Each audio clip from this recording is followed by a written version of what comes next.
कशी बनवायची ते बघतोय। थंडीचे दिवस आहेत, मस्त अशी जोंधळ्याच्या भाकरीबरोबर ही भाजी अफलातून लागते। सुरुवात करूयात। तर सगळ्यात आधी सुकं खोबरं घ्यायचं, किसलेलं सुकं खोबरं, तुकडे घेतले तरी काहीच हरकत नाही, आणि लालसर रंग येईपर्यंत भाजून घ्यायचं। खानदेशी पदार्थाचा जो मसाला असतो तो थोडासा लालसर रंगावर भाजलेला असतो, त्यामुळे लालसर रंग येईपर्यंत आपण हा भाजून घेऊयात हे खोबरं।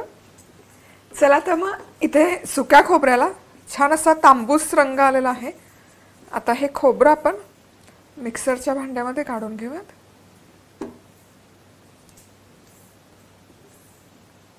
आता खोबरं व्यवस्थित, मोठ्या आकाराचा कांदा मी किसणीने किसून घेतलेला आहे, तो या ठिकाणी टाकलाय।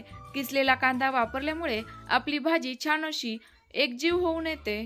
कांदा पटकन परतला जातो आणि यामुळे त्यातील जो उग्रपणा असतो ना तो निघून जातो। तुम्हाला जर हा कांदा किसणीने किसलेला वापरायचा नसेल तर तुम्ही याची मिक्सरला पेस्ट देखील बनवून वापरू शकता।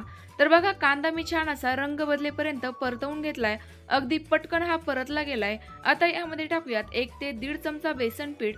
बेसन पिठामुळे देखील आपल्या भाजीची ग्रेव्ही जी आहे ना ती छान अशी जिवळून येईल, चवदार देखील होईल। आता हे बेसन पीठ छान असं खमंग असं भाजून घेऊयात, म्हणजे यामधील जो उग्रपणा असतो तो निघून जाईल। बेसन पीठ भाजल्यानंतर पुन्हा